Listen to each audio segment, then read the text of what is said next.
হুদ আলাইহিস সালাম। হযরতে নূহ আলাইহিস সালামের পরে ইব্রাহিম আলাইহিস সালামের আগে মাঝামাঝি সময়ে একজন নবী হলেন হুদ আলাইহিস সালাম। এই নবী হুদ আলাইহিস সালাম তিনি সহ এখানে এই সূরাতে মোট 5 জন এমন নবীর নাম আছে, মোট 7 জন নবীর ঘটনা আছে এখানে। তন্মধ্যে 5 জন নবীর ঘটনা হইল উল্লেখযোগ্য, বিস্তারিত, দীর্ঘ। আর মূসা আলাইহিস সালাম এবং ইব্রাহিম আলাইহিস সালামের এই 2 জন নবীর ব্যাপারে সামান্য একটু কথা আছে। তো মূল আলোচ্য বিষয় হলো 5 জন নবীর ঘটনা। এমন 5 জন নবীর ঘটনা এই সূরার মধ্যে উল্লেখ আছে, যেই 5 জন নবীর জাতিকে, কওমকে আল্লাহ তাআলা শিরক, কুফর এবং পাপের, নাফরমানির সীমা লঙ্ঘন করার কারণে আল্লাহ তাআলা আযাব দিয়ে একেবারে শতভাগ জাতি সকলকে শেষ করে দিয়েছে। পুরা জাতি, ছোট বড়, নারী পুরুষ, কোলের বাচ্চা, পেটের বাচ্চা, জওয়ান বুড়া, সব একসাথে শেষ করে দিয়েছে পুরা জাতি। এরকম 5 জন নবীর কওম মোট, যাদেরকে আল্লাহ তাআলা পুরা জাতি শেষ করে দিয়েছে, একদম ধ্বংস করে দিয়েছে, কাউকে আর টিকায় না।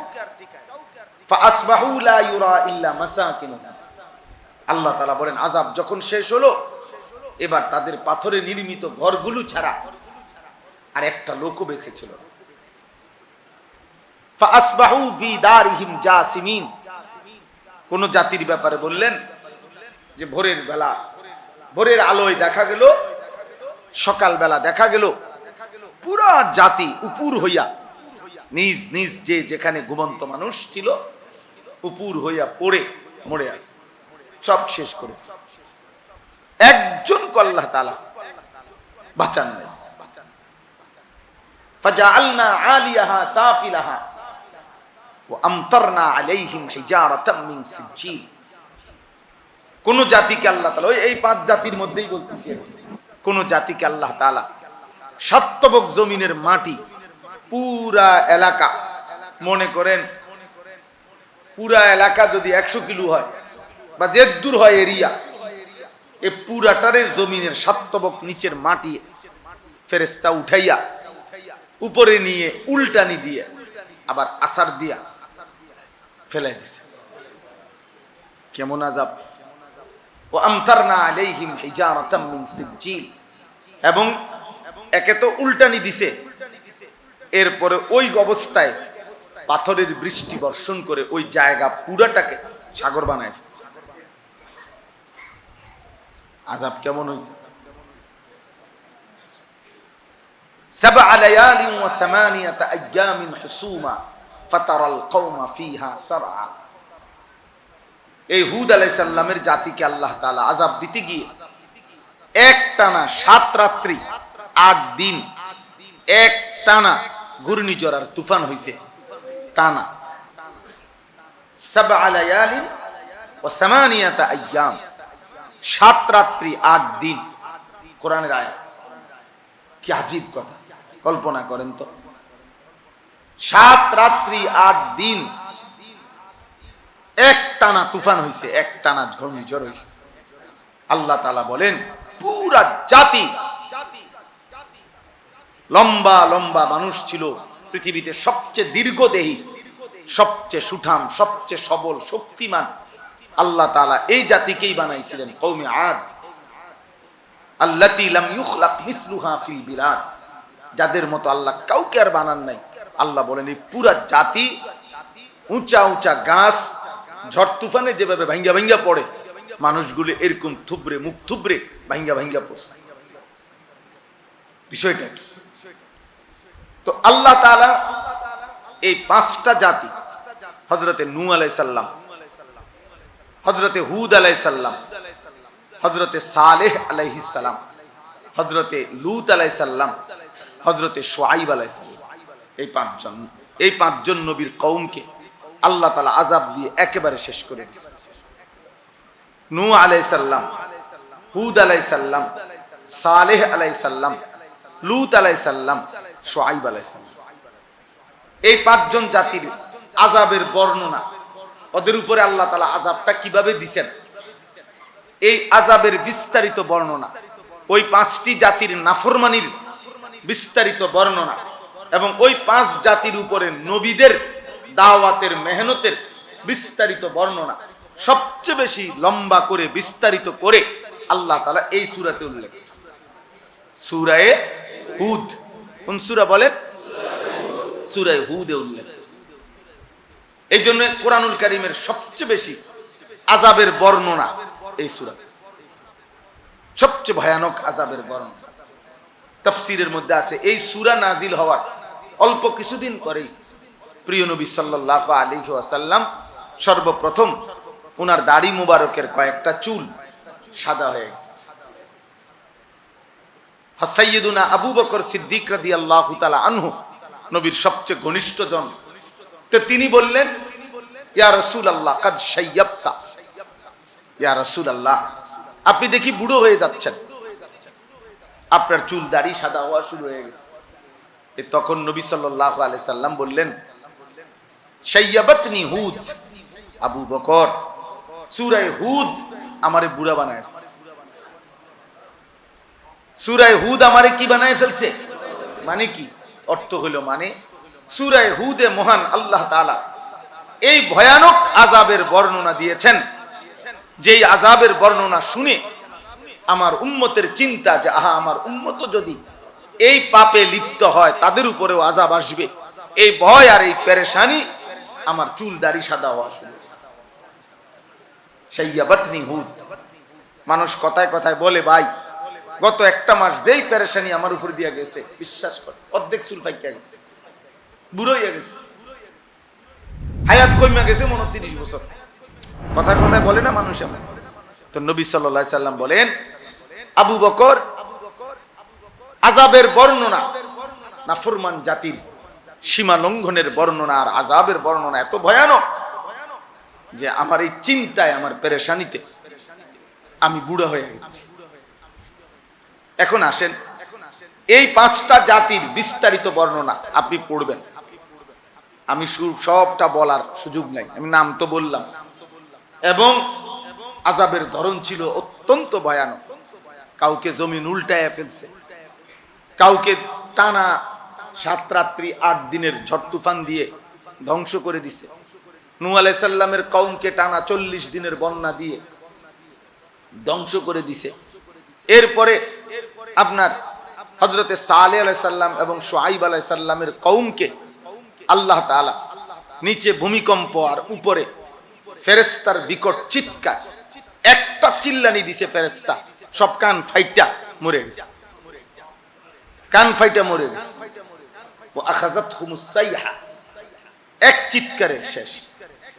তো এই আযাবের বর্ণনাগুলো দেওয়ার পর এই সূরার 25 নম্বর আয়াত থেকে এই সূরার 115 নম্বর আয়াত পর্যন্ত 91টি আয়াত মোট। এই 91 আয়াতের মধ্যে মহান আল্লাহ তাআলা এই পাঁচটা জাতির ধারাবাহিক আযাবের বর্ণনা উল্লেখ করছেন। 91টা আয়াতে মোট উল্লেখ করে 116 এবং 117 এই সূরার এই দুইটা আয়াতে এই পুরা বর্ণনার, পুরা আযাবের বর্ণনার, পুরা নাফরমান জাতির সমস্ত ঘটনা বলে আল্লাহ তাআলা একটা খোলাসা, সারাংশ এই ওই দুই আয়াতে উল্লেখ করেছে। 116 এবং 117 নম্বর আয়াত সারাংশ বলছেন, খোলাসা। নবী সাল্লাল্লাহু আলাইহি ওয়াসাল্লাম যখন নামাজ পড়তেন তো সাহাবায়ে কেরাম বর্ণনা করছেন, তিনি যখন সেজদা দিতেন নাসমাউ লাহু আজিরান কা আজিরিল মিরজাল। অর্থ হলো চুলার মধ্যে ডেকচিতে পানি গরম করলে, পানি যখন ভীষণ গরম হয় তো পানি টকবক করে, পানিতে আওয়াজ হয়। তো সাহাবায়ে কেরাম বলেন, আমরা যখন দেখতাম নবী সাল্লাল্লাহু আলাইহি ওয়াসাল্লাম সেজদা দিতেন তো তার বুকের ভিতর থেকে এরকম টকবক ডক ডক আওয়াজ কান্নার বের হইতেছে।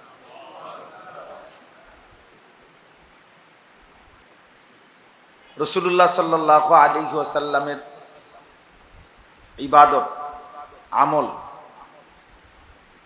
মহান আল্লাহ তাআলার সাথে এমনটাই সম্পৃক্ততা ছিল যে আসলেই শব্দ ভাষায় বর্ণনা করা কখনোই সম্ভব ছিল না। কিন্তু তবুও নবী সাল্লাল্লাহু আলাইহি ওয়াসাল্লাম বলছেন, সাল্লু কামা রাআইতুমুনি উসাল্লি, তোমরা আমাকে যেভাবে নামাজ পড়তে দেখেছো এভাবে নামাজ পড়ো। তো সাহাবায়ে কেরাম রাদিয়াল্লাহু তাআলা আনহুম নবী সাল্লাল্লাহু আলাইহি সাল্লামকে দেখে দেখে নামাজ শিখছেন। নবীজি সাল্লাল্লাহু আলাইহি সাল্লামের নামাজের বাহ্যিক সাদৃশ্য, বাহ্যিক নমুনা অনুকরণটা করতে চাইছেন, কিন্তু দিলের কাইফিয়ত, দিলের হালাত, অন্তরের অবস্থা, রুহানি হালাত, সেইটা তো সম্ভব না। সেইটা তো নবীরটা নবীরই, সাহাবাদেরটা সাহাবাদেরই। হাদিসে আছে নবী সাল্লাল্লাহু আলাইহি ওয়াসাল্লাম বলছেন, খুজু আন্নি মানাসিকাকুম, সাহাবাদেরকে বলছে তোমরা আমার থেকে হজ্জের যাবতীয় নিয়ম কানুন দেখে নাও। হতে পারে আমি আগামী বছর আর এই হজ্জের ময়দানে তোমাদের সাথে সাক্ষাৎ হবে না। তো সাহাবায়ে কেরাম নবী সাল্লাল্লাহু আলাইহি ওয়াসাল্লামকে দেখে দেখে হজ শিখছেন। তো আমার এই কথাটা মনে পড়ছে আর কি, যে সবই ঠিক আছে, জোহর থেকে এশা সুদর্ণপুরের আদলে সবই বলা যাবে, কিন্তু সুদর্ণপুরের সেই হালাত, ওইখানের কাইফিয়াত কই থেকে আসবে? বাহ্যিক নমুনা আলহামদুলিল্লাহ হইতে পারে, কিন্তু আমি ব্যক্তিগতভাবে আমার এই ছোট্ট জীবনে অনেকবার বলছি অনেক জনের কাছে একান্ত, আমরাও আলহামদুলিল্লাহ আল্লাহ পাকের দয়ায় দুই চার শব্দ কথা বলার যেটুকু সুযোগ আল্লাহ দিয়েছেন, যখন যেখানেই যতটুকু বলি, সুদর্ণপুরে যখন বসতে বলি, বলার জন্য বসি, তো ওই সময়ে হৃদয়ের হালাত আর অন্য কোথাও এরকম হয় না। একই বক্তব্য, একই কথা, একই আয়াত যদি বলি অন্যত্র, আর সুদর্ণপুরে বলার সময় হৃদয়ের অবস্থা ভিন্ন হয়। তো এরপরেও বাহ্যিক সাদৃশ্যটা, বাহ্যিক মিল, এটাও মুবারকবাদ, এটাও অনেক বড় কিছু। হাকিমুল উম্মত মুজাদ্দিদুল মিল্লাত হযরত মাওলানা শাহ আশরাফ আলী থানভী নব্বরাল্লাহু মারকাদাহু, হযরতের অন্যতম বিশেষ খলিফা ছিলেন খাজা আজিজুল হাসান মজজুব রাহমাতুল্লাহ আলাইহি, হাকিমুল উম্মতের শ্রেষ্ঠ খলিফা, প্রধান খলিফা। উনি একটা শের বলতেন, যেটা আমি অনেক সময় পড়ি বলি, যে আয় আল্লাহ, আপনার বন্ধু মদিনার রসুল সাল্লাল্লাহু আলাইহি সাল্লামের আমলের সাদৃশ্য নিজের দাড়ির মধ্যে হাত দিয়ে বলতেন, আপনার বন্ধুর সাদৃশ্য, সুরত, বাহ্যিক নমুনাটা নিজের মধ্যে ধারণ করার চেষ্টা করছি, এতটুকু আমার সাধ্য ছিল। কিন্তু হাকিকত যেটা, সুন্নাত, মহব্বত, মারেফাত, ভালোবাসা, মহব্বত, হাকিকতে যেটা দরকার আপনার বন্ধুর কাছ থেকে পাওয়া, সেটা আপনি আমারে দিয়ে দেন। তেরি মাহবুব কি ইয়া রব शबाहत लेके आया हो, हकीकत उसको तू कर दे, मैं सूरत लेके आया। तेरी महबूब की या रब, आय अल्लाह আপনার বন্ধুর শাবাহাত লেকে আয়া। এই দাড়ি রাখছি, আপনার বন্ধু রাখছেন কেন? টুপি মাথায় দিছি, আপনার বন্ধু টুপি পরতেন বলে। পাঞ্জাবি পরছি, আপনার বন্ধু পাঞ্জাবি গায়ে দিতেন। লুঙ্গি পরছি, আপনার বন্ধু লুঙ্গি পরতেন। মেসওয়াক করি, আপনার বন্ধু মেসওয়াক করত। ডান দিকে কাত হয়ে শুই, আপনার বন্ধু এভাবে শুইতেন, এভাবেই শুইতেন। বাম পায়ে বাথরুমে ঢুকি, আপনার বন্ধু এভাবেই ঢুকতেন। এভাবে প্রত্যেক কাজে আপনার বন্ধুর সাদৃশ্য নিয়ে আসছি আল্লাহ নিজের জীবনে, চেষ্টা করতেছি। বাকি আপনি শুধু আমাদের এই সুরতটা দেখে হাকিকত যেটা ভালোবাসা মোহাব্বত, এটা আপনি দিয়ে দেন। हकीकत उसको तू कर दे, मैं सूरत लेके आया। এজন্য আলহামদুলিল্লাহ, এটা একটা সুন্দর শব্দ আর কি, সুধন্যপুরের আদলে আল্লাহ তাআলা হাকিকত যেন আল্লাহ তাআলাই দান করে দেয়। শাবাহাত লেকে আয়া, সাদৃশ্য আনলেন আপনারা, চেষ্টা করলেন নমুনা ধরতে, তো আল্লাহ তাআলা যেন মূল সুধন্যপুরের রুহানিয়াত ফিউজাত এই পুরা মজমা এবং আয়োজনের মধ্যে আল্লাহ তাআলা যেন ভরপুর দান করেন, আল্লাহ কবুল করেন। শায়েখ দামাত বারাকাতুহুম এই আজকের এই সময়ে বয়ান করার জন্য এই ডেটে আমারে সরাসরি শায়েখ আদেশ করছে, উনি দাওয়াতটা দিছেন, আমারে হযরতেই দাওয়াত দিছেন। আমি ওনাদের কাউরে চিনতাম না, জানতাম না, পরে আমার সাথে ওনারা দেখা হয়েছে, কিন্তু আমাকে প্রথম শায়েখ দাওয়াত দেওয়ার সময় এমন গুরুত্ব দিছে এটা, সুবহানাল্লাহ, এটার মারাত্মক চাপ দিয়া কইছে, মানে যে ভীষণ চাপ, এটা যাইতেই হবে। শুধু মাওলানা কোনো কথা টথা বুঝি না, আমি একটা তারিখ কইতেছি, আপনি যাইতেই আগেই মানে ভূমিকাটারে বলিয়া এমন ভাবে বলছে যে এখানে বিকল্প কোনো শব্দ উচ্চারণ করার মতো জায়গা আগেই রাখে নাই। আলহামদুলিল্লাহ, এর দ্বারা বুঝাই গেছে ওলামায়ে কেরামের এই ফিকিরটাকে হযরত ভীষণভাবে গ্রহণ করে নিয়েছে। আলহামদুলিল্লাহ, এই এখনো দেখেন জোহর থেকে, জোহরের পরে কথা বলতেছে, আসরের পরে একটু কথা বলতেছেন, এখন সর্বশেষ ও পিছনে আমি মনে হয় না গত 10 বছরে কোনোদিন দেখছি এরকম শায়েখকে, যে উনি সাথীদেরকে ডাইকা পিছনে মিলাইয়া বসাই দিয়ে গেছে, এটা আমি মনে হয় না 2-4-10 বছরে দেখছি। সুবহানাল্লাহ, মাশাআল্লাহ, আল্লাহ তাআলা শায়েখের হায়াতে তাইয়্যিবা আফিয়া দান করেন, ফিকির দান করেন, ফিকির অন্যদেরকে আগায়া দেওয়ার জন্য উনি খুব বেশি পরিমাণ আগ্রহী। এটা অনেকের মধ্যে, আমরা আমাদের মেজাজের মধ্যে এটা নাই। অনেক ওলামায়ে কেরাম আমাদের মধ্যেও এটার এই বৈশিষ্ট্য, মেজাজ কম, যে অন্যকে আগায়া দেওয়া। অন্যকে আগায়া দেওয়া মানে উপযুক্ত আলেম, উপযুক্ত দাঈ, উপযুক্ত ফিকির করে যারা, তাদেরকে কাছে ডাইকা টাইনা বইলা, হ্যাঁ মাশাআল্লাহ মাওলানা ভালো বলে, অমুকে ভালো কাজ করে, মাশাআল্লাহ উনি অনেক করে, এই যে এগুলা বলে বলে আগায়া দেওয়ার চেষ্টা, পরিচয় করে দেওয়ার চেষ্টা, এটা ওনার মধ্যে আগের থেকেই খুব বেশি ফিকির। ফলে আলহামদুলিল্লাহ আমাদের হযরতের তত্ত্বাবধানে অনেক ওলামায়ে কেরাম দ্বীনি বিভিন্ন কাজে ভরপুর আগায় গেছে, আলহামদুলিল্লাহ, ভরপুর আগায় গেছে আলহামদুলিল্লাহ। যে মাহবুব ভাইয়ের কথা বললেন, উনি এখন মাওলানা মাহবুব ভাই আমগো, বাকি উনি আমগো এমনি শুধু মাহবুব ভাই। এই যিনি নামাজের মস্ক করাইছেন, উনি নামাজের মস্ক করান, এটা পৃথিবীর আশ্চর্য বিষয়ের একটা। উনি একজন ব্যাংকার ছিলেন,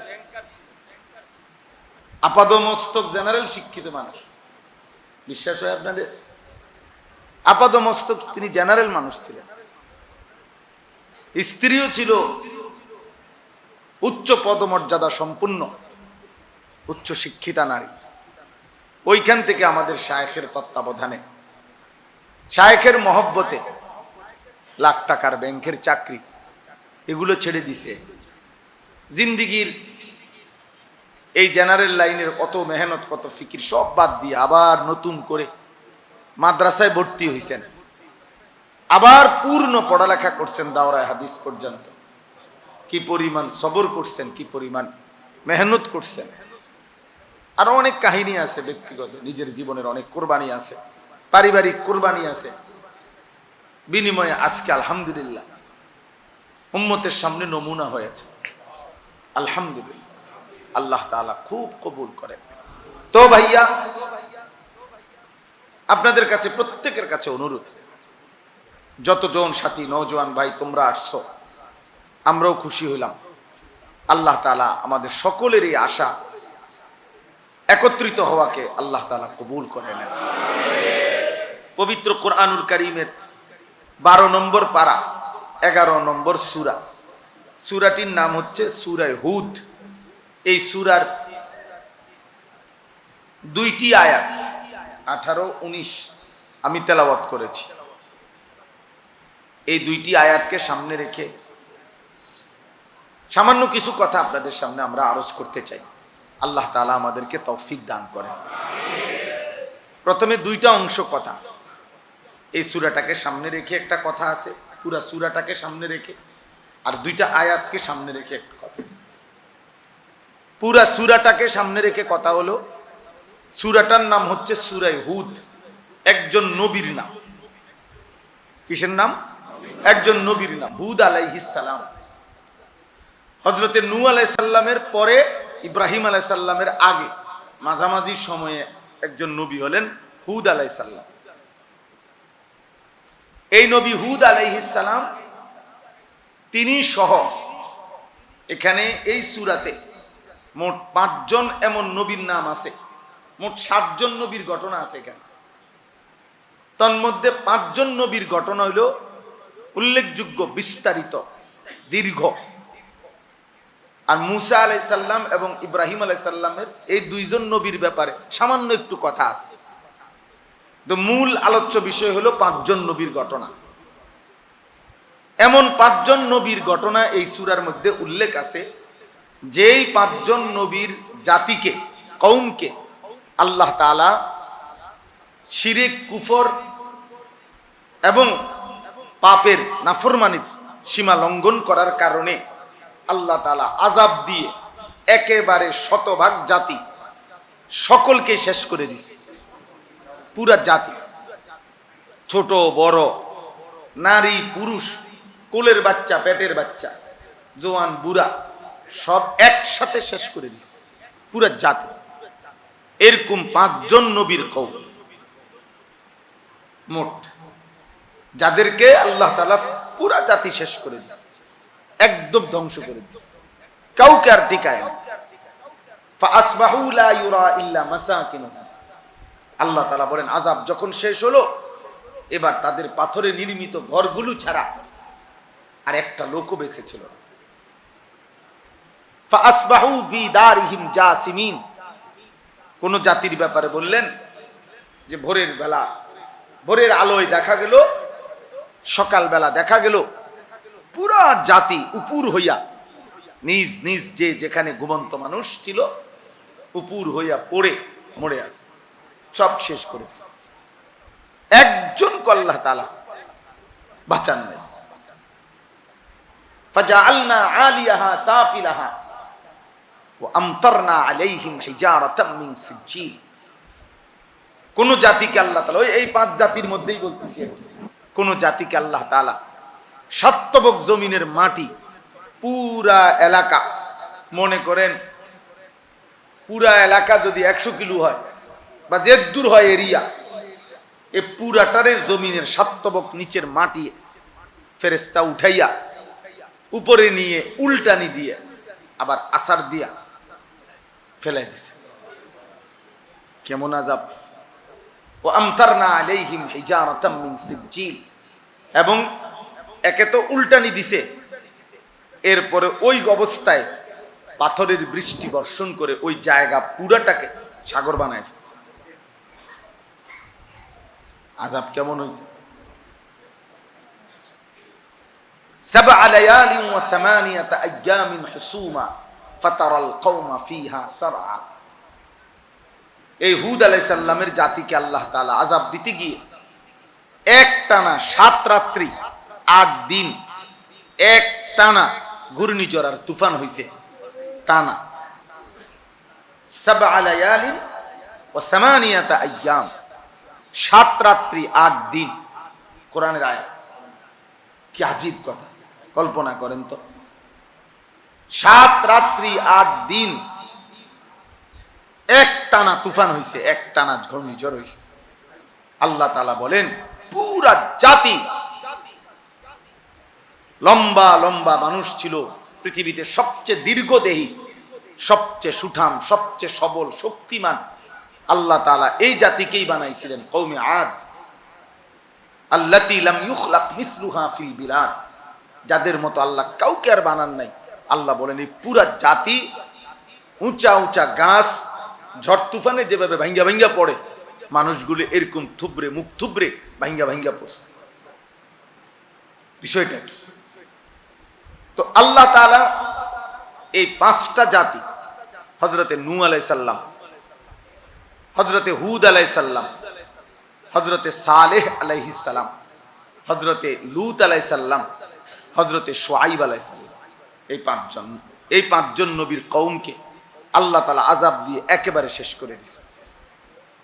নূহ আলাইহিস সালাম, হুদ আলাইহিস সালাম, সালেহ আলাইহিস সালাম, লূত আলাইহিস সালাম, শুআয়ব আলাইহিস সালাম, এই 5 জন জাতির আযাবের বর্ণনা, ওদের উপরে আল্লাহ তাআলা আযাবটা কিভাবে দিবেন, এই আযাবের বিস্তারিত বর্ণনা, ওই 5টি জাতির নাফরমানির বিস্তারিত বর্ণনা, এবং ওই 5 জাতির উপরে নবীদের দাওয়াতের মেহনতের বিস্তারিত বর্ণনা সবচেয়ে বেশি লম্বা করে বিস্তারিত করে আল্লাহ তাআলা এই সূরাতে উল্লেখ করেছেন। সূরা হুদ। কোন সূরা বলেন? সূরা হুদে উল্লেখ করেছেন। এই জন্য কোরআনুল কারীমের সবচেয়ে বেশি আযাবের বর্ণনা এই সূরাতে, সবচেয়ে ভয়ানক আযাবের বর্ণনা। তাফসীরের মধ্যে আছে এই সূরা নাজিল হওয়ার অল্প কিছুদিন পরেই প্রিয় নবী সাল্লাল্লাহু আলাইহি ওয়াসাল্লাম সর্বপ্রথম ওনার দাড়ি মুবারকের কয়েকটা চুল সাদা হয়ে গেছে। সাইয়্যিদুনা আবু বকর সিদ্দিক রাদিয়াল্লাহু তাআলা আনহু, নবীর সবচেয়ে ঘনিষ্ঠ জন, তো তিনি বললেন ইয়া রাসূলুল্লাহ কাদ শাইয়াবতা, ইয়া রাসূলুল্লাহ আপনি দেখি বুড়ো হয়ে যাচ্ছেন, আপনার চুল দাড়ি সাদা হওয়া শুরু হয়ে গেছে।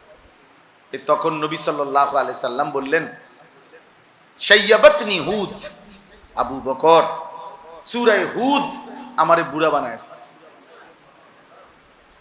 সূরা হুদ আমারে কি বানায় ফেলছে মানে কি? অর্থ হলো মানে সূরা হুদে মহান আল্লাহ তাআলা এই ভয়ানক আযাবের বর্ণনা দিয়েছেন, যেই আযাবের বর্ণনা শুনে আমার উম্মতের চিন্তা যে আহা আমার উম্মত যদি এই পাপে লিপ্ত হয় তাদের উপরেও আযাব আসবে, এই ভয় আর এই পেরেশানি আমার চুল দাড়ি সাদা হওয়া শুরু হয়েছে। শাইয়াবাতনি হুদ। মানুষ কথায় কথায় বলে ভাই গত একটা মাস যেই পেরেশানি আমার উপর দিয়া গেছে, বিশ্বাস কর অর্ধেক চুল পাইকা গেছে, বুড়ো হয়ে গেছে, হায়াত কইমা গেছে 29 বছর। কথায় কথায় বলে না মানুষ এমন। তো নবী সাল্লাল্লাহু আলাইহি সাল্লাম বলেন আবু বকর আযাবের বর্ণনা, নাফরমান জাতির সীমা লঙ্ঘনের বর্ণনা আর আযাবের বর্ণনা এত ভয়ানক যে আমার এই চিন্তায়, আমার পেরেশানিতে আমি বুড়া হয়ে গেছি। এখন আসেন এই 5টা জাতির বিস্তারিত বর্ণনা আপনি পড়বেন। আমি সবটা বলার সুযোগ নাই, আমি নাম তো বললাম। এবং আযাবের ধরন ছিল অত্যন্ত ভয়ানক। কাউকে জমিন উল্টায় ফেলছে, কাউকে টানা 7 রাত্রি 8 দিনের ঝড় তুফান দিয়ে ধ্বংস করে দিছে। নূহ আলাইহিস সালামের কওমকে টানা 40 দিনের বন্যা দিয়ে ধ্বংস করে দিছে। এরপরে আপনার হযরতে সালেহ আলাইহিস সালাম এবং শুআয়ব আলাইহিস সালামের কওমকে আল্লাহ তাআলা নিচে ভূমিকম্প আর উপরে ফেরেশতার বিকট চিৎকার, একটা চিল্লানি দিছে ফেরেশতা, সব কান ফাইটা মরে গেছে, কান ফাইটা মরে গেছে। ও আখাযাতহুমুস সাইহা, এক চিৎকারে শেষ।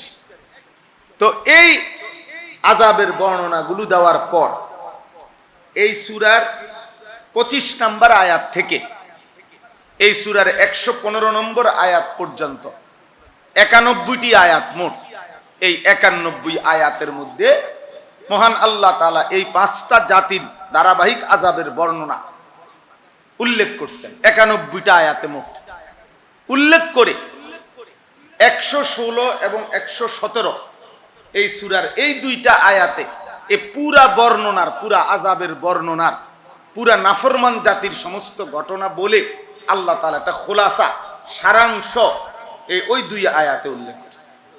116 এবং 117 নম্বর আয়াত সারাংশ বলছেন, খোলাসা কি বলছেন।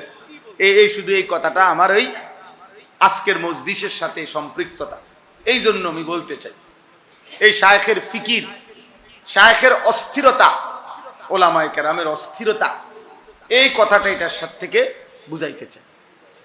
116 নম্বর আয়াতের মধ্যে এই 5টি জাতির নাফরমানির বর্ণনা দিয়ে, আযাবের বর্ণনা দিয়ে আল্লাহ তাআলা বললেন, বন্ধু আপনি শুনেন, পাপের যখন সীমা লঙ্ঘন করছে তখন আমি আল্লাহ তাআলা, সংক্ষেপ কথা এটা যে পাপের সীমা লঙ্ঘন করাতে আমি আল্লাহ তাআলা চূড়ান্ত আযাব দিয়ে একেবারে পুরা জাতি শেষ করে দিছি। একজন বাচ্চাকেও, কোলের বাচ্চাকেও বাঁচতে দেই নাই। এখন এই সীমা লঙ্ঘনটা, এই প্রশ্ন হলে এই কথাটা শুধু বোঝা দরকার যে পাপের সীমা লঙ্ঘন হয়েছে কখন, পাপ সীমা লঙ্ঘন হয় কখন। মিছা কথা কতবার বললে সীমা লঙ্ঘন? 10,000 বার। আপনি বলেন যে বোনও কেউ শোনেন নাই। সুদ, মোট কত টাকা সুদ খাইলে সীমা লঙ্ঘন? কত লক্ষবার গালি দিলে সীমা লঙ্ঘন? আছে কোনো পরিমাণ শুনছেন জীবনে? না, কোনো আলেমও তো শুনেন নাই, আমরা তো শুনি না। তাহলে সীমা লঙ্ঘন হয় কখন? একটা লোক সুদ খায়, এখনো সীমা লঙ্ঘন হয় নাই, আরো কত বছর পরে হইব সীমা লঙ্ঘন? একটা লোক আজকে 60 বছর ধরে বিড়ি খায়, গালি দেয়, টেলিভিশন দেখে, এখনো সীমা লঙ্ঘন হয় নাই চাচার? বলে তাহলে মূলত বাহ্যিক দৃষ্টিতে চিন্তা করলে তো পাপের স্তূপ জমায় লাইছে, গুনার কি পাহাড় হয়ে গেছে। তাহলে সীমা লঙ্ঘন হয় কখন? এই কথাটা বলতে চাই।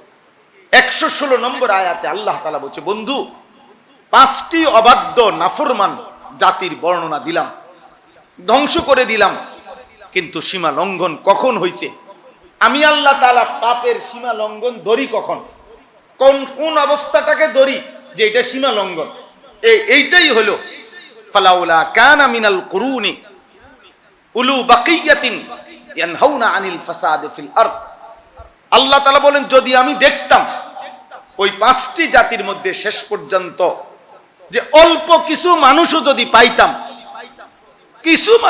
পাইতাম, যারা অন্যদেরকে এই গুনাহ পাপ আল্লাহর নাফরমানিয়ার থেকে ফিরাইতেছে, বাঁচাইতে চেষ্টা করতেছে, সংশোধনের চেষ্টা করতেছে, নাহি আনিল মুনকার করতেছে, গুনার কাছ থেকে বাঁচাইতে চাইতেছে, আল্লাহ বলে কসম বন্ধু, তাইলেও আমি এই জাতি পুরা ধ্বংস করতাম না।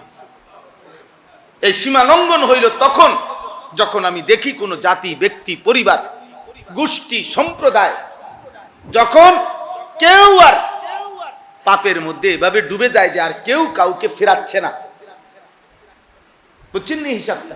কারো মধ্যে আর ফিরাইবার চেষ্টা নাই, সবাই যার যার সুবিধা মতো, জওয়ান, বুড়া, নারী, পুরুষ, আবাল, বৃদ্ধ, বনিতা, প্রত্যেকেই গুনার মধ্যে লিপ্ত। কিন্তু বাপেও আর ফুতেরে ডাকে না, মাও আর জিরে ডাকে না, দাদাও মাতে না, দাদিও না, নানাও না, নানিও না, কেউ বলে না কিরে এই ঘরের ছেলেটা 365 দিন, এক বছরে কোনোদিন নামাজ পড়ে না, পর্দা করে না, আল্লাহর কোরআন পড়তে পারে না। এই সমাজের এই মানুষগুলো গুনার মধ্যে এভাবে ডুবে আছে। মানে যখন আল্লাহ বলেন, আমি দেখলাম পুরা জাতির মধ্যে কেহই আপনার একদম সকলেই আমর বিল মারুফ নাহি আনিল মুনকার, নেক কাজের আদেশ এবং গুনার কাছ থেকে নিষেধ, এক কথায় ইসলাহ, সংশোধনের চেষ্টা টোটালি ত্যাগ করছে। আল্লাহ বলেন ওইটাকেই আমি বলি সীমা লঙ্ঘন, আর তখন আর আমি ওই জাতি রাখি। তখন আর আমি ওই জাতি রাখি না। তখনই আমি আল্লাহ তাআলা আযাব দিয়ে ধ্বংস করে দিছি। এই কথাটা আল্লাহ তাআলা এটা বলছে, ফালাউলা কানা মিনাল কুরুনি মিন ক্বাবলিকুম উলু বাকিয়াতিন ইয়ানহাউনা আনিল ফাসাদি ফিল আরদ। যদি অল্প কিছু মানুষ ওই পূর্ববর্তী 5টি জাতিতে শেষ পর্যন্ত দেখতাম, কিছু মানুষও দৌড়ঝাঁপ করতেছে, কিছু মানুষও আহাজারি করতেছে, চেষ্টা করতেছে মানুষদেরকে গুনার নাফরমানি থেকে ফিরাইতে, তাহলেও আমি কি করতাম না? ধ্বংস করতাম না, আযাব দিতাম না, পুরা মানে সম্মিলিত আযাব সবাইকে দিতাম না। কিন্তু যখন দেখলাম আর কেউ ডাকছে না, ইল্লা কালিলাম মিম্মান আনজাইনা মিনহুম, হ্যাঁ একেবারে গুনাহ, হাতে গুনাহ, এটা কিছু না, হাতে গুনাহ কয়েকজন ব্যতীত, এটা কোনো সংখ্যা না। আর শাহজুকাল মাদুম, মনে করেন 1 লক্ষ মানুষ একদিকে, তো আপনি যদি এদিকে যদি 2-4-5 হাজারও থাকে, তাইলেও তো আপনি বলতে পারবেন কিছু আছে। কিন্তু একদিকে 1 লাখ, আরেক দিকে মাত্র 2 জন মানুষ, তো এটা কি কিছু? এদিকে মাত্র 3 জন 5 জন, এদিকে কিছু। আল্লাহ তাআলা বলে এরকম কিছু ছিল, তো এটা তো সংখ্যা না। আপনি কল্পনা করবেন একটাতেই, একটা উদাহরণ দিলেই, যে 950 বছর একজন নবী, 950 বছর একটানা রাত্র দিন লাইলাম ওয়া নাহারা দাওয়াত দেওয়ার পরেও সর্বশেষ পর্যন্ত ওনার ইমানদার অনুসারী হইছে শুধু 80 জন। নূহ আলাইহিস সালামের অনুসারী হইছে চূড়ান্ত শেষ কতজন? এটা কি একটা সংখ্যা? 950 বছরের হিসাবে এটা একটা সংখ্যা? তাহলে বুঝা গেল টোটালি জাতি ছেড়ে দিছে। পুরা জাতি মূলত কি করে দিছে? মানুষকে ফিরানো, আল্লাহর দিকে ফেরা, এই চেষ্টা পুরা জাতি ত্যাগ করছে। ফলে আল্লাহ তাআলা ধ্বংস করে দিছে। 117 নম্বর, এই যে বলছে ওয়াত্তাবা আল্লাযীনা যালামু মা উতরিফু ফীহি, আমি তাদেরকে দুনিয়াবি সম্পদ, বিলাসিতা, শক্তি, সামর্থ্য, দুনিয়াবি প্রাচুর্য দিয়েছিলাম, ফলে তারা 24 ঘন্টা গুনাহ আর নাফরমানির পিছনেই লেগে থাকছে। ওয়াকানু মুজরিমিন, আর নিজেদেরকে শতভাগ প্রত্যেকে পাপী হিসাবে নিজেদেরকে প্রতিষ্ঠিত করে ফেলছে। সবাই প্রত্যেকে। এখানে আমরা এমন এক সময়ে বসবাস করি, এখানে জালেমও জালেম, এখানে মজলুমও জালেম। অর্থাৎ জালেম তো জুলুম করছে, এই কারণে জালেম, মজলুম চেষ্টা করছিল কিন্তু পারে নাই দেখা জালেম। বুঝেন না কথা? ওও কি করছিল? চেষ্টা করছিল, ও পারে নাই, এখন ওই জন্য মাথা নোয়ায় রাখছে। ও আবার যখন সুযোগ পাবে ফুস করে উঠবে, আবার ফুস করে উঠবে। তো এও তো জালেম, এও তো মূলত জালেম। এ তো হকের উপরে থাইকা মজলুম না, ও না হকের উপরে, বাকি হেতের লগে পারছে না আর কি, গুছাইয়া তার লগে ক্ষমতা দিয়ে পারছে না আর কি, বুঝছে? তো আল্লাহ তাআলা বলেন ওয়াকানু মুজরিমিন, নিজেকে পাপী প্রতিষ্ঠিত করে ফেলছে। আল্লাহর দেওয়া সমস্ত নিয়ামতের যা আল্লাহ প্রাচুর্য দিবেন সবকিছুকে গুনার পথে ব্যয় করছে। পুরা জাতি মানুষকে ফেরানোর চেষ্টা ছেড়ে দিছে। আল্লাহ বলেন তখন আমি ওই জাতিগুলো একে একে 5টি জাতি সব ধ্বংস করে দিছি। এবার 117 নম্বর আয়াত। আব্বা আজকের এই এক বয়ানে পুরা ইসলাম বুঝাইয়া দেওয়া এটা সম্ভব না, কিন্তু উৎসাহিত করা আমি চাই। আমরা চাই যে পরিমাণ আগ্রহ, যে পরিমাণ উৎসাহ, আন্তরিকতা, দরদ আমার শায়েখের ভিতরে আমি দেখছি, এটা এই জন্য বললাম যে আল্লাহ তাআলা তখন বললেন 117 নম্বর আয়াতে, ওমা কানা রাব্বুকা লিয়ুহলিকাল কুরা বিযুলমিন ওয়া আহলুহা মুসলিহুন। ইসলাহ মুসলিহুন, আল্লাহ তাআলা বলেন বন্ধু আপনাকে এখন ঘটনা শুনাইয়া সীমা লঙ্ঘনের কারণ বর্ণনা করে আমি আল্লাহ তাআলা এবার পরবর্তী মূল নীতি শুনাইতেছি।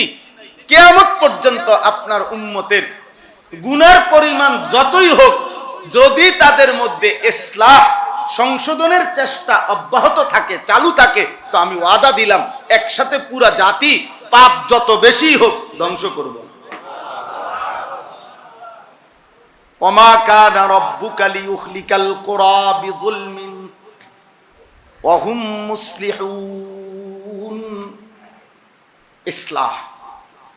ইসলাহের ধারা যদি চালু থাকে, তাফসীরে মারিফুল কোরআন এই কথা মুফতি শফি রাহমাতুল্লাহি আলাইহি স্পষ্ট লিখছেন, যদি আপনার কওমের মাঝে, জাতির মাঝে, আপনার উম্মতের মাঝে সংশোধনের ধারা যদি চালু থাকে, তাইলে আমি পাপ যতই বাড়ুক আমি আযাব দিয়ে ধ্বংস করব না।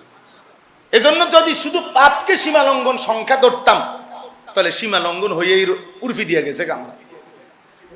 40 বছরের সুদখোর আর কত সীমা লঙ্ঘন, 60 বছরের পাপী আর কত সীমা লঙ্ঘন, 30 বছরের বেহায়া নারী আর কত সীমা লঙ্ঘন, 3 পুরুষ বংশের সব সুদখোর, সব হারামখোর আর কত সীমা লঙ্ঘন।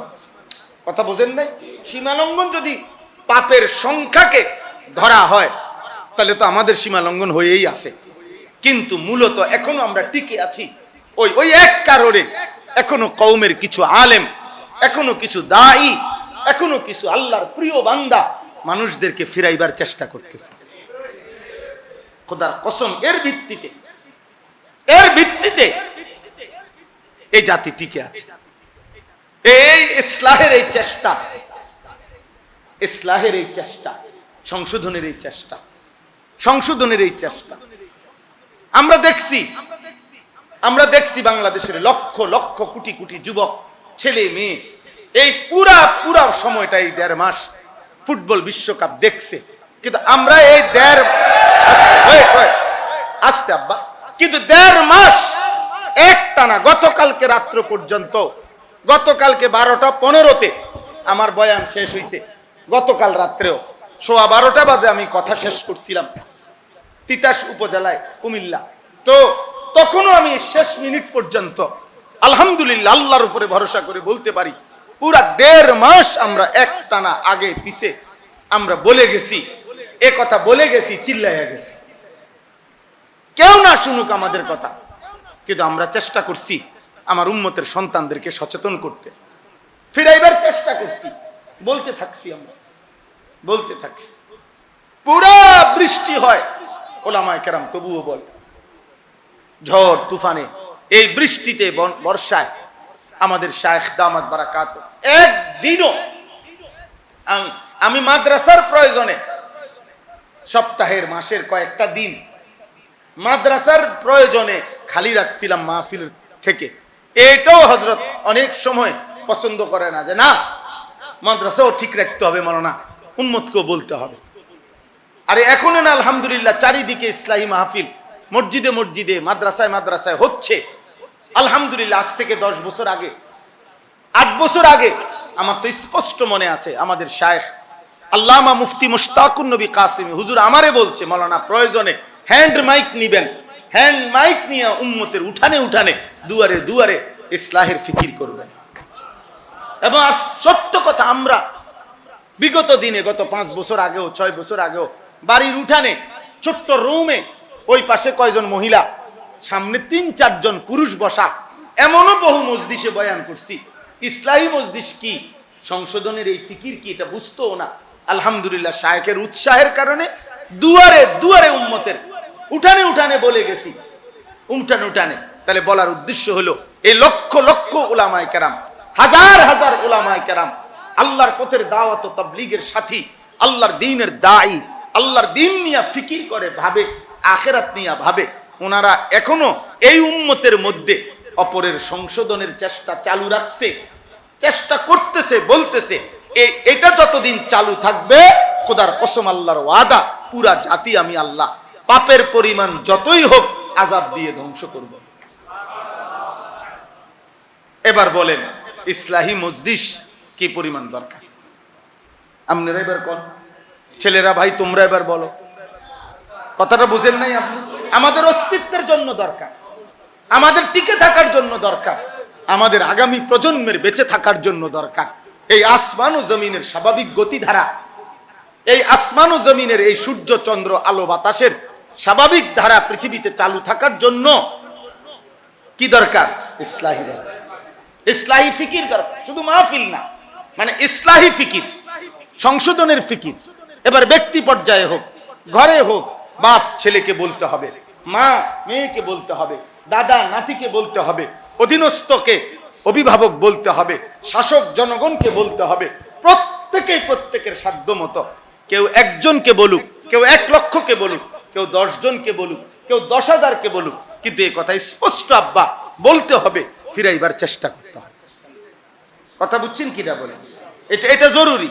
এই জন্য আজকের থেকে যে যুবক ছেলেরা মুসলমানের নওজোয়ান, আমি যদি তোমাদের, তো তোমরাও আমার শায়েখ বলছেন যে আমি নওজোয়ানের জন্য বলি, তো আলহামদুলিল্লাহ মালিকের পক্ষ থেকে এটা বলি। তো বলার উদ্দেশ্য হইল, আমি যদি যুবক হই তোমার, তুমিও তো আমার, ঠিক আছে না ইনশাআল্লাহ? তো অতএব একটা যুবক আজকে এখানে নিয়ত করো, আমরা নওজোয়ান মুরব্বি করে ওয়াদা করাইবো শায়েখে ইনশাআল্লাহ, কিন্তু আমি আমার নওজোয়ান ছেলেদেরকে ওয়াদা করাই যে তোমরা নিয়ত করো আব্বা, তোমরা নিয়ত করো যে তোমরা তোমাদের সমবয়সীদেরকে আল্লাহর দিকে ফেরাইবার চেষ্টা করবে। বলো ইনশাআল্লাহ, বলো ইনশাআল্লাহ, জোরসে বলো ইনশাআল্লাহ। খেলা তো শেষ হয়ে গেল, হ্যাঁ খেলা তো শেষ হয়ে গেল। উল্লাসী নাফরমান শেষ পর্যন্ত যে যার জন্য উল্লাস করছে, প্রত্যেক মহব্বতের দল তো হেরেই গেল। হ্যাঁ, শেষ পর্যন্ত উল্লাস আর ফুর্তি তো থেমেই গেল, সব বিরানি ঠান্ডা হয়ে গেল। হ্যাঁ, কত বোক, কত বাজি, কত প্রস্তুতি, কত রেলি, কত মোটর সাইকেল শো, বহুত কিছুরই আয়োজন ছিল চারিদিকে, কিন্তু সব আয়োজন রাতের অন্ধকারে স্তব্ধ হয়ে গেল, নীরব হয়ে গেল। সব কিছুর উপরে থুতু মাইরা বেঈমান পরাজয় স্বীকার করে হাইরা গেল। প্রশ্ন হইল আমার দুঃখ তো এটা কথা যে বাম কাঁধে হাই যুবক যুবতী এই উল্লাস করে, এই চিল্লায়া, এই নাজায়েজকে সমর্থন করে, এই হারামকে সমর্থন করে বাম কাঁধে যেই গুনাহ জমাইছ, ফেরেশতা যেই গুনাহগুলো লেখছে, এটা এখন মুজবা কেমনে আব্বা? বাম কাঁধের গুনাহগুলো মুছবা কেমনে বলো না?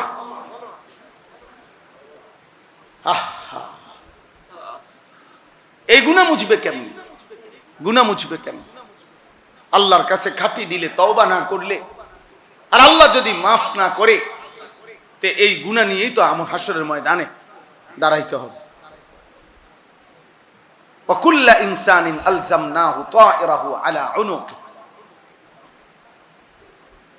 হ্যাঁ, ওয়া নুখরিজু লাহু ইয়াওমাল কিয়ামাতি কিতাবান ইয়ালকাহু মানশুরা।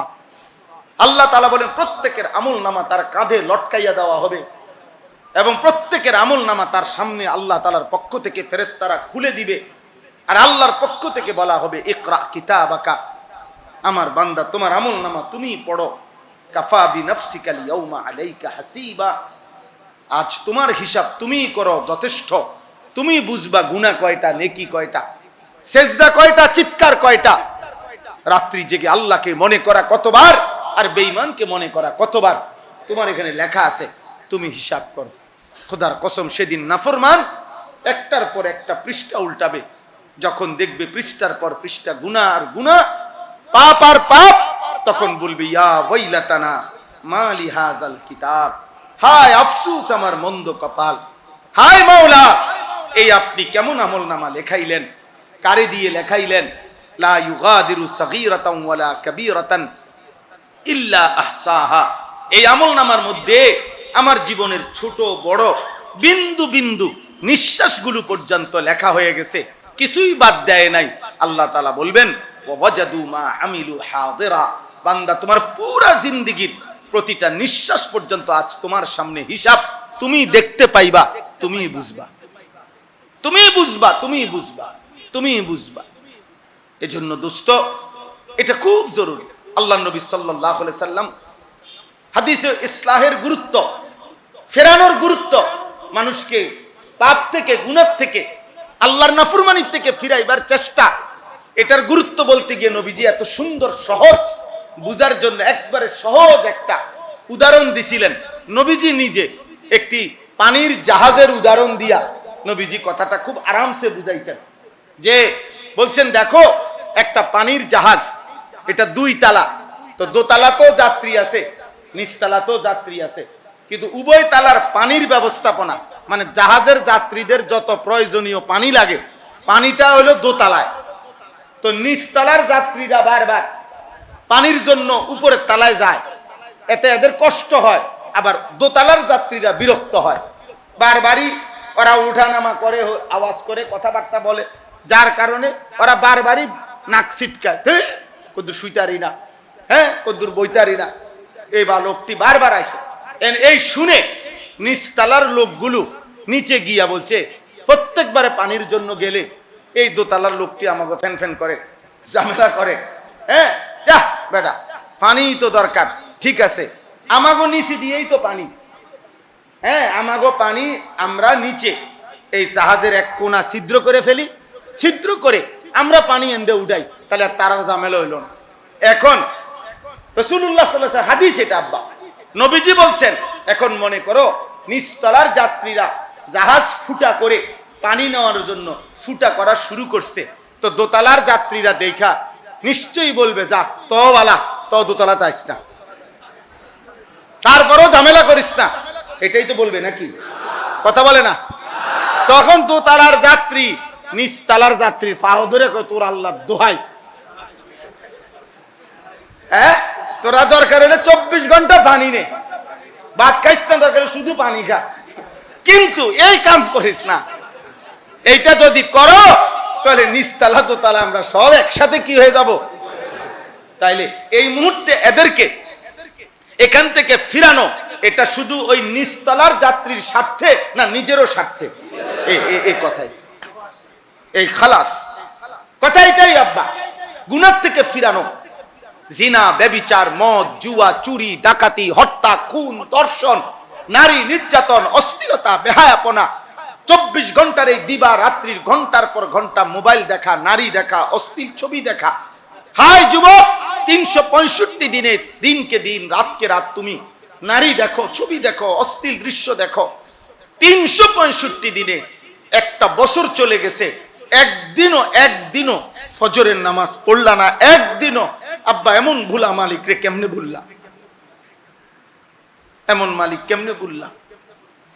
একটা কুত্তা, এই বাপ একটা কুত্তা রাস্তার বাড়ির পাশের কুত্তারে যদি 8-10টা হাড্ডি দেয়, চোষা হাড্ডি, এক টুকরা গোশত এটার ভিতরে নাই, সুইয়া ফালাইয়া দিছে, এমন হাড্ডিটা দিলে ওই হাড্ডি চাবাইয়া এই কুকুরটা পর্যন্ত, একটা কুত্তা পর্যন্ত অল্প কয়টা হাড্ডির কৃতজ্ঞতায় ওই বাড়িওয়ালা কে ছাড়ে না, এই লোকটাকে ছাড়ে না, উনি আমারে কয় টুকরা হাড্ডি দিছে।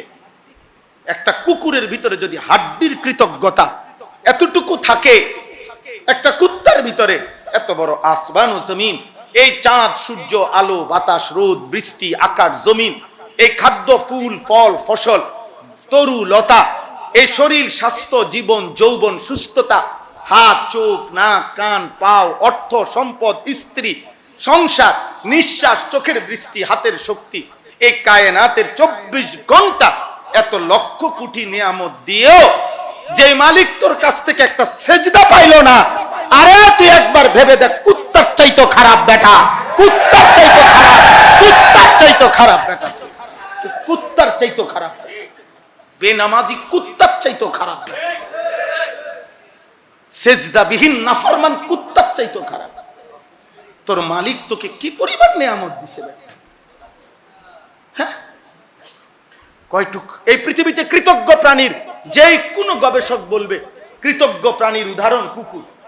কুকুর একটি কি প্রাণী? কৃতজ্ঞ প্রাণী। কুকুর হাড্ডির কৃতজ্ঞতা স্বীকার করে, আর এই নাফরমান এত বড় কায়নাত যে রব তাকে দিছে, সে তার কৃতজ্ঞতা স্বীকার করে, তাকে সেজদা করবে না। ছি ছি ছি ছি, ঠিক ওই জীবনের উপরে এই কথাটা এখানে আল্লাহ বলছে, ওমান আযলামু মিম্মান ইফতারা আলাল্লাহি কাযিবা। আল্লাহ তাআলা বলেন, তার চাইতে বড় জালেম আর কে হতে পারে যে আমি আল্লাহর উপরে মিথ্যা অপবাদ আরোপ করে। কার উপরে? 3 জিনিসে মিথ্যা অপবাদ হয়। 1 নাম্বার, যে ব্যক্তি তাওহীদের খেলাফ কিছু বলে, লা ইলাহা ইল্লাল্লাহর বিপরীত কিছু করে, সে আল্লাহর উপরে মিথ্যা অপবাদ দেয়। 2 নাম্বার, রাসূলুল্লাহ সাল্লাল্লাহু আলাইহি সাল্লামের 23 বছরের জিন্দেগীর 1 সেকেন্ডকে যে প্রত্যাখ্যান করে, সে আল্লাহর উপরে মিথ্যা অপবাদ আরোপ করে। তিন নাম্বার, কোরআনুল করিমকে যে প্রত্যাখ্যান করে সে আল্লাহর উপরে মিথ্যা অপবাদ করে।